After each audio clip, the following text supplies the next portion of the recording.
السلام عليكم حبايبي، عاملين ايه؟ ان شاء الله تكونوا بخير وصحة وسعادة دايما بإذن الله. طبعا ما يحلاش السحور من غير زبادي في رمضان، وانا جبت لكم طريقة سهلة جدا جدا. هقول لكم ازاي نعمل الزبادي بمكونات سهلة وبسيطة وبلبن طازة جدا، وفي نفس الوقت مش متضاف له اي اضافات وحشة ولا اي حاجة. بس قبل ما نبدأ ما تنساش نعمل لايك وشير وسبسكرايب ونفعل الجرس عشان يوصلنا كل جديد. إن شاء الله دلوقتي أنا جِبت كيلو ونُص لبن، أنا حطيته على النار. زي ما أنتم شايفين، أنا باقول لِك إن اللبن دلوقتي بدأت تعمل وِش خلاص أهوّة. فعلًا طريقة سهلة وبسيطة ومكونات سهلة من غير مواد حافظة، من غير أي إضافات تانية. شايفة اللبن دلوقتي هيبدأ يفور معايا، بدأ يرفع. أنا مش عايزة اللبن يقلب معايا كده عشان خاطر أحتفظ بأكبر كمية من القشطة في اللبن. بحيث إن هو يبقى بكل مكوناته زي ما أنتِ شايفة. أول ما لقيته بدأ يفور، أنا هابدأ أقلّب الوش ده بالمعلقة كده لغاية ما أقلّبه كويس أوي، وفي الآخر إن أنا إيه، يختلط كلّه ببعضه، وهاقفل عليه النار.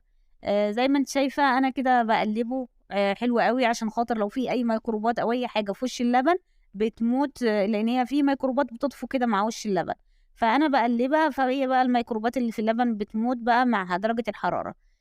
زي ما أنتِ شايفة أنا قلّبته كويس أوي وخلاص طفيت عليه. أنا هاسيب اللبن معايا لغاية لمّا يبرد، بس مش عايزاه يبرد أوي، بحيث إن هو يكون درجة حرارته دافية، وأرجع لِك تاني. زي ما أنتِ شايفة اللبن، شايفة كوّن بقى الوش الأصفر الجميل.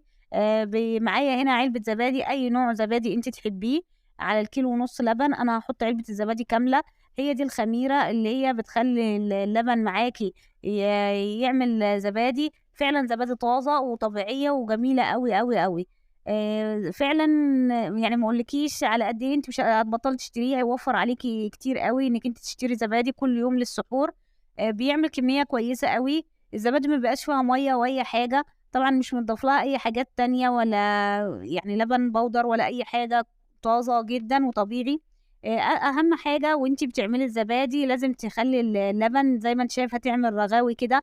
الوش ده اللي بيعمله بالمضرب، باضرب جامد، هو ده اللي بيكوّن كمية القشطة اللي بتبقى فوق الزبادي. حاجة ما أقولكيش طبيعية، جميلة، نضيفة، مضمونة، ما فيهاش أي حاجة. لو طبعًا إحنا بنعمله عشان خاطر الجو ما بقاش برد أوي، فما بيبقاش صعب خالص، وعميله سهل جدًا، ولا في تدفئة فرن، ولا في يعني قلق وتعب في عمل الزبادي، ولا محتاج ماكينة زبادي أصلًا. لكن مثلًا لو الجو شتا، أنا باسيب اللبن يبرد نهائي خالص، وبعدين أول ما يبرد خالص باروح بقى أدفّيه تاني على النار، وأحُط الزبادي وأقلّبه زي ما أنتِ شايفة. إحنا دلوقتي هنحُط الزبادي في العِلَب. أي علب موجودة عندِك، وعلى حسب العلب اللي أنتِ بتحبّيها. ممكن تحُطّي في علب صغيّرة على أساس إن أنتِ لو عدد أشخاص قليلين. أنا باحُط في علب الحلاوة وعلب التلاجة اللي هي مناسبة على عدد الأفراد الأسرة بتاعتي. لكن أنتِ لو عددكم قليل ممكن تحُطّي في علب أصغر من كده. أنتِ مش شرط إن أنتِ كل مرّة عايزة تعملي زبادي تجيبي علبة زبادي جديدة. يعني أنا بالزبادي اللي أنا عملتها دي ممكن علبة أشيلها أعمل منها زبادي تاني، يعني آخُد منها جزء ويعني كبشة زي كده وأحطها بمقدار كوباية الزبادي وأعملها، أو ممكن إن أنا أحط في كوباية صغيرة وأغطّيها كويس أوي، أو برطمان صغير يبقى على قد الخميرة بتاعة الزبادي اللي أنا باعمل بيها. يعني مش شرط كل مرّة إن أنا أجيب علبة زبادي جديدة من برّه. أهم حاجة ما تنسوش تصلّوا على النبي، يعني عايزة الفيديو يوصل لأكبر عدد مشاهدة عشان خاطر كل سنة وأنتم طيبين بمناسبة رمضان. الزبادي حلوة أوي وجميلة وما بنستغناش عنها في السحور، حاجة أساسية بدل ما بتشتريها هيوفّر عليكِ كتير أوي. زي ما أنتِ شايفة ما شاء الله كيلو ونُص اللبن عملوا معايا كمية قد إيه.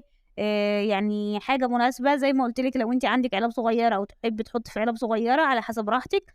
أنا باحب إن أنا أحطّها في العلب اللي هي مناسبة لأفراد أسرتي، إن أنا هاقدّمها إزاي أو إحنا هناكلها إزاي. جميلة أوي، وزي ما قُلت لِك كل يوم، يعني مثلًا إحنا عملناها بالليل، وسِبتها لمّا عملتها وحطيتها في درجة حرارة المطبخ زي ما هي، هاحطها على الرخامة الصبح. يعني أنا عاملاها بالليل متأخر، الصبح بدري بتبقى خلاص هي عملت زبادي وبتبقى جميلة جدًا، وقد إيه هي متماسكة وقد إيه قوامها جميل جدًا. باحطها بقى في التلاجة وباسيبها للسحور. لو أنتِ عايزاها وعايزة تسحّري بيها في نفس اليوم، ممكن تجيبيها الصبح وتعمليها على العصر كده أو المغرب، بيبقى خلاص هي الزبادي موجودة، اتعملت وتبقى خلاص تمام، وتحطيها في التلاجة.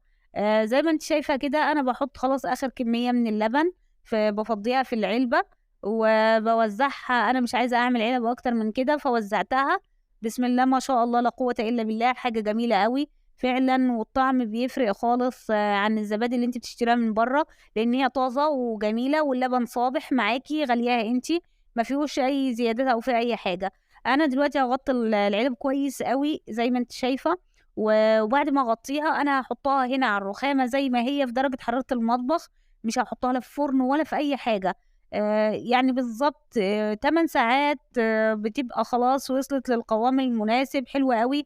باحطها في التلاجة، هارجع لِك تاني وأورّيها لِك بعد ما تطلع يعني تكمل معايا، وأقول لِك شوفي منظرها عامل إزاي. أنا دلوقتي يعني رجعت لِك بعد ما خلاص هي الزبادي عملت زي ما هُم وزي ما أنا حاطاهم، فعلًا ما أقولكيش على الزبادي. بسم الله ما شاء الله، هي بتتكلم عن نفسها، باورّي لِك باميّل لِك العلبة، باشوف قوامها إزاي، هاقطعها لِك بالمعلقة. بسم الله ما شاء الله، شايفة كمية القشطة اللي من فوق، ما شاء الله شايفة الزبادي قوامها عامل إزاي، الطعم ده بقى في حتة تانية خالص خرافة. أنا كده وريتها لِك قبل ما أنا أحطها في التلاجة خالص. دلوقتي لمّا كل ما تحطها في التلاجة قوامها هيبقى متماسك أكتر، شايفة بسم الله ما شاء الله كل العلب عاملة إزاي، نفس القوام ونفس التماسك. أتمنى الوصفة تعجبكم وأشوفكم في فيديو جديد، والسلام عليكم ورحمة الله وبركاته.